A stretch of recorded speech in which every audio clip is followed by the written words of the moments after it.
Hey guys, I'm getting ready to go on a hike tomorrow in Colorado. So I wanted to show you a little bit about the gear that I bring on some of these hikes, give you an idea of what I bring, how I pack. This hike is in the Eagle's Nest Wilderness. It is going to be mostly above 11,000 feet for most of the trip. It is the month of July. It's early July, so there's not a whole lot of snow. Most of it is melted, but there's probably still some up there. So I'm going to give you an idea of the kind of clothes I'm going to bring, and footwear, and water filtration, and all that good stuff. This hike is going to be 4 days, 4 nights. Okay, what I want to do here is just kind of break up some of the gear in sections. First, I'm going to just go over the nuts and bolts, tent, backpack, sleeping bag, that kind of stuff.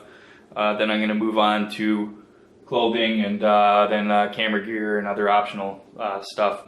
So first off, the backpack I carry is an Osprey Exos 58. I've had it for a couple years now. I've taken it on trips, 10 days.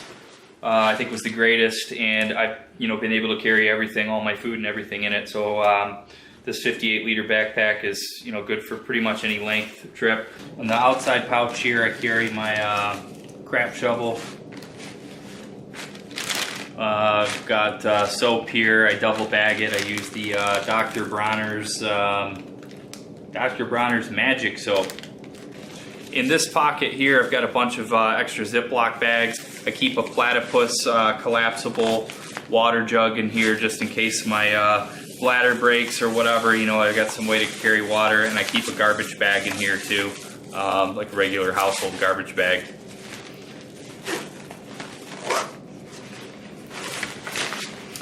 In this side, I keep my maps, and I usually just put toilet paper in here. It's a full roll, and usually a hat or a couple really light items that I want to keep up top and have easy access to. On this side of the backpack, I've got my GoPro mount. This is a Polar Pro strap mount. This tent is a tarp tent Moment, just a one-person tent. My sleeping bag is actually a top quilt from hammockgear.com. It's the Burrow 40 with some overfill. And I've used this, I slept in low 20s. And, I had extra clothes on, but, it kept me warm enough to not be too miserable throughout the night. The reason I like this, I'll just show you really quick, is because if you're a warm sleeper like me, the sleeping bag itself, it'll only zip up to about here or so, and then your feet are pretty much trapped in the end. But this has an opening at the end. You can actually button it up to here, actually further up a little bit, right here. So you can unbutton it, use it as a quilt, or use it kind of as a bit of a sleeping bag, and then you can draw it tighter if you're cold, or open it up for your feet.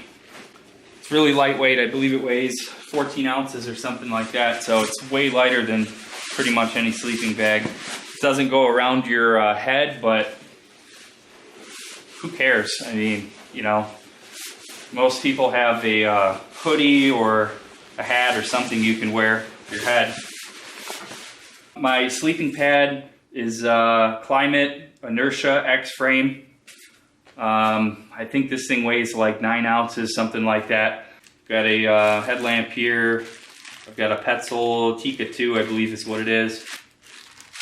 This is my bag for the airplane. I've got all my lithium batteries and lighter in here because that's what you need to carry on. You can't put it in your checked luggage. I do wear a watch. It's got temperature on it and compass and all that stuff. You never use it, but it's there. Garmin Oregon 450 GPS unit. I create my route on caltopo.com, export the GPX file into Basecamp, and then I can modify any icons or anything like that if you want to put a little camping symbol there for your intended campsite or whatever you want to do. And then I import it into the GPS. And then basically you just got a track that you can follow. For water filtration and water storage, I use Platypus, this big zip 3-liter bladder. This is the hose that came with it. Actually, it was the bite valve I didn't like. I took this from a Osprey bladder, and I really like this bite valve. For water filtration, I'm using this Platypus gravity flow filter, and I started using it last year. It's really convenient.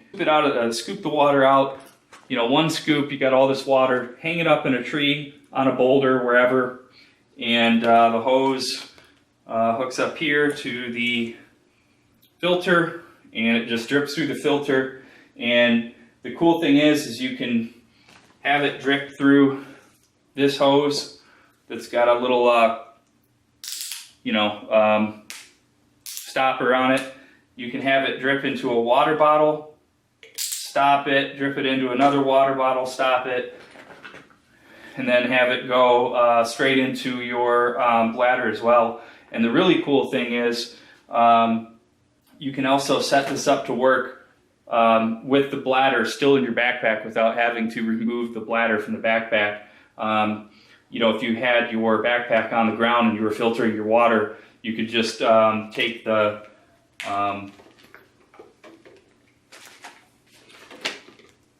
filter, hang it up higher than the backpack, everything's going through it. You remove this and, you know, take this off, put this in here, and then the water would drip through the filter, you know, down into your bladder while it's still in your backpack. I do take 2 Gatorade bottles. These are really light, they're 1-liter bottles. There's no reason to take an Nalgene bottle that weighs, you know, 3-4 times as much. I think these are ounce and a half, or, you know, somewhere along those lines. What I usually do is I've got my water in my bladder, but I also have water in one of these, and maybe I'll make up a mixed drink with one of those little energy squirts or whatever. Put it in here, shake it up. That way you don't have to mess with your bladder water. I've got trekking poles. I just recently switched away from the Gossamer Gear LT4s. I kept breaking too many of them. You know, they're fine if you just want to, you know, walk around in the park, but you know, I usually do a little bit more heavy duty hiking, and I switched to these. I haven't used them yet. We'll see how they go. I had a pair of Black Diamonds in the past, and they were pretty strong, so we'll give these ones a shot. These are Alpine carbon cork poles. Got food here. It's a 4-day trip. So I've got about 8 pounds. I do 2 pounds a day. I plan on doing some fishing, and just because I'm fishing doesn't mean I'm going to eat them, but this time I think I'll have time to do that. So I've got a cutting board, a fillet knife, and I've got a pan, a frying pan with a spatula, a little scrubber here, one little red rag. I just, you know, do that if I need to wipe anything up or whatever, grease, and also to kind of protect the pan a little bit from having all the, you know, like the handle for the pan. It's a piece of metal. I don't want it scraping up the inside. And then this is the stove I use. This thing was like a $15 cheapo eBay no-name stove. You know, it's worked fine. I've had it 6 years now, and I really don't use it that much. I usually go stoveless when I do my hiking, so the only reason I bring the stove these days is to cook fish. So we've got that. Fuel, I can't bring it on the plane. I'm gonna have to stop somewhere. This is a rain fly for my backpack. I've got a mosquito head net, Sea Summit. And then the other stuff here, what I usually like to do is I kind of organize some of the little things that I put in my backpack, because, you know, the backpack's one big compartment. There's not a bunch of pockets. So for me, the best way to organize it is to use these dry bags. So the orange one is usually my carabiners and, you know, string and rope and rubber bands and little tools and compass and, you know, fire starter and lighter and extra batteries, stuff like that, you know. I've got a little notebook here with a pen. This is my Toiletries bag.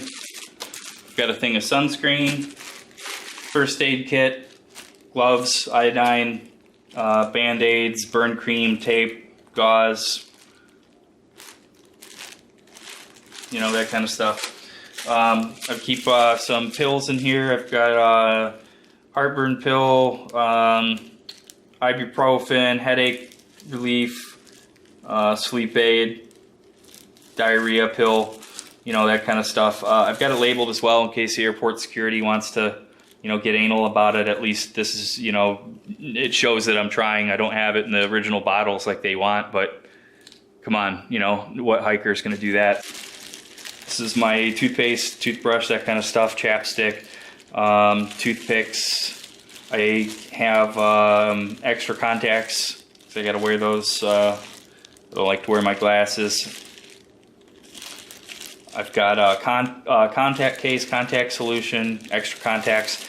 My contact case, or I'm sorry, my contact solution, I keep it in one of those redness reliever bottles.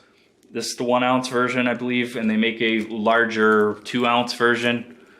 Either that or this is a 1/2 ounce and the other one is the larger one is 1 ounce. Either way, this one's good for a couple of days, 4 or 5 days. The bigger one is good for 10 days at least. I've used it for 10 days, so it's good for that. Glasses and wet ones. All right, next I want to talk a little bit about the clothing I'm going to wear. First I'll start with what I'm actually wearing on the hike. And what I usually like to do is, you know, whether I'm driving or flying, I am typically not wearing those clothes while I'm driving or flying. So, you know, I'll change at the trailhead or, you know, wherever. So I'll keep all those clothes and everything that I'm going to carry on me, you know, like a knife or whatever. And I'll put all that stuff in a plastic bag, which I have right here. So first I'll start with the shoes. And footwear is one of those things that, you know, I use different footwear for many different hikes. I use a Merrell Moab ventilator for, you know, desert hikes and, you know, hikes in the Midwest and places like that. I usually like to go with some sort of trail runner for alpine hikes. I really don't like big, tall, heavy, full boots. I think the whole ankle support thing is somewhat of a myth, really. I mean, it doesn't give me any extra support. I'm totally fine in trail runners. I have these Innovate Rocklight 315s. They're discontinued, but man, these are great shoes. So I use these. I'm going to use these for this hike. And I've got a pair of socks. These are Right Sock. They're kind of like a double layered sock, ankle high. I always carry a little rag on me to blow my nose or whatever. You know, I keep it in my side pocket. After 3 or 4 days in backcountry, I usually start getting nosebleeds for some reason. I don't know why, so I always keep that. I've got my Dirty Girl Gators. I've got this long sleeve shirt I just bought. I've never really hiked in a long sleeve shirt. I'm going to try it this time. I just bought it from REI. It's just a basic REI shirt. Plus, I'm getting there at night, basically, so there'll probably be a bunch of mosquitoes and stuff like that. So I'm going to wear this. Underwear, ex officio, boxer brief things. You know, they ride up like every other damn pair of these, but they're pretty good boxers. Can't complain. And for pants, I just bought these. I only wore them once. I used the REI pants in the past. They were pretty nice, but I kind of wore them out. So I got these Cool, K-U-H-L, Cool dude pants. They're a bit heavier than the REI pants, and the zipper comes down a bit lower for the knee. So that's what I'm wearing when I start the hike. Extra stuff I'm carrying, I've got these water shoes, cheapo Walmart pair. I tried to buy another pair of them and they sell some other really crappy, even cheaper pair now. So, you know, to hold on to those and repair those until they completely fall apart. Now this is the multi-tool I'm going to bring on my person. It's just it's a Gerber dime. Extra clothes I'm bringing. I am going to bring a shirt just a regular t-shirt. This is the one I usually use to hike in. I've got a base layer, top and bottom. Both are Patagonia Capilene 1, I believe. I carry one extra pair of socks. I alternate every day, or even every half day. Like if I stop at lunch and my feet are all wet, nasty and stuff, I'll pull out the other pair, wash them in a stream or something, and then put a fresh pair on. I do keep a nice cotton pair of socks for when I sleep. If I want to wear socks, I'm a hot sleeper. Usually I don't. I've got one more rag here. They're good to have a couple of them around, I guess. I bring this towel. It's a MSR pack towel. I do bring a pair of gloves. I find these good if you're breaking wood for fire or something like that, or even climbing sometimes, just to have something for the hands. The hat I bring is this Outdoor Research sombrero. It's rainy season in Colorado, so I am going to bring a pair of rain pants. I usually never wear these things, but I bring them. My rain jacket. It's the first time I'm actually going to wear this one on a hike. It's a Marmot. Water beads off of it, unlike my old Outdoor Research one, which I really love, but it's a bit too small for me now. I'm also bringing this North Face hoodie, just a light jacket, windbreaker type deal, kind of a stretchy fabric. So for fishing, I've got this pole I got on eBay. It's, I believe, 5 sections. When a pole breaks down, usually it's like 2 sections. This one breaks down into 5. And I've got this really tiny reel.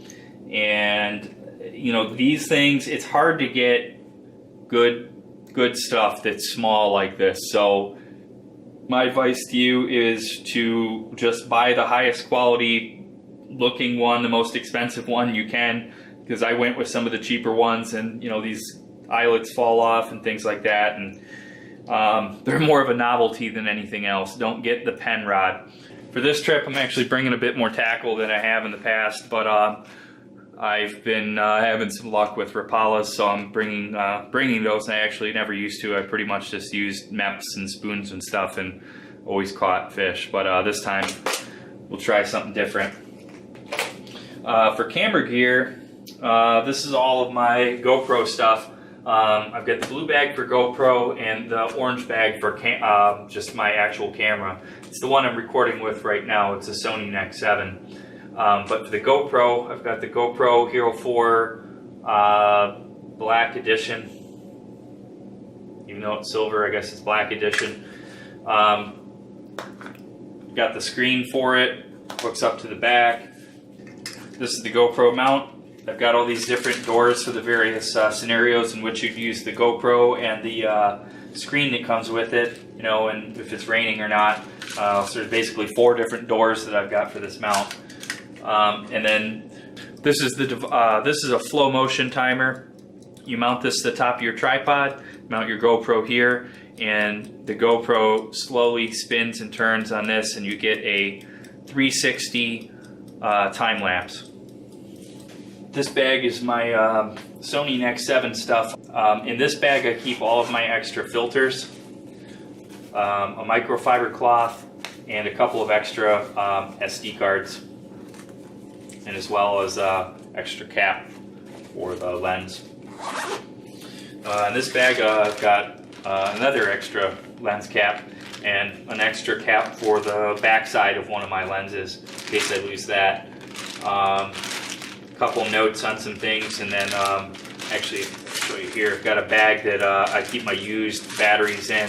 I've got all my other batteries for the GoPro and the Nex-7 charging right now, so they're not in here, but I keep my used ones in this bag, so I know they're used. Anything outside of this bag, but in this bag is a new battery. This is a extra lens for my Nex-7. It's a zoom lens. This is the other part of the case for the Nex-7, and this is a lightweight tripod that I made myself. It's a 4.7 ounce tripod, and I ordered these legs from Fibraplex, a company called Fibraplex, and I've got a video up on YouTube on how to make this. But anyways, I bring this, and this has worked well for me for using my Sony Nex-7 and my GoPro.